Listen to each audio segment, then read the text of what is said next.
For farmers in Montana, the spring planting of crops is almost complete, but a labor shortage created by COVID-19 may impact this year's harvest. Montana Ag Network's Lane Nordland shares more. In a few weeks, as grain harvest begins in Texas and works its way north to Montana, farmers and custom harvest crews will experience a shortage of experienced guest workers, many of which travel to the United States from Australia and South Africa as they follow the harvest around the world.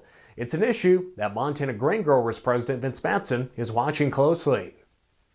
There's been some news. I think some of them might be showing up in June timeframe, but that's going to be a month already into harvest down in Texas and stuff, where many of those crews are already rocking and rolling. There's several people in Montana I know spring planting was hard because their people didn't show up. They were able to kind of patch and stitch some things together. Some of them made it work because school was not in sessions and their kids were able to come help drive tractor and drive truck and a few other things. So there was some fill in there.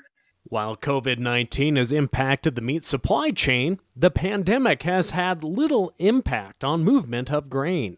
Wheat's still moving. The trains are still going. The elevators are still rolling. Our suppliers, our chemical people, fertilizer, it's still happening. And it's a lot of work. It's a lot of product. And so, hats off to the whole system there. It's largely been successful. Matson did note that he is concerned about how the pandemic may impact wheat and barley exports down the road, since agriculture trade missions and visiting grain buyers from abroad are unable to travel. Reporting from Bozeman, Lane Nordland, MTN News. All right, thanks a lot, Lane.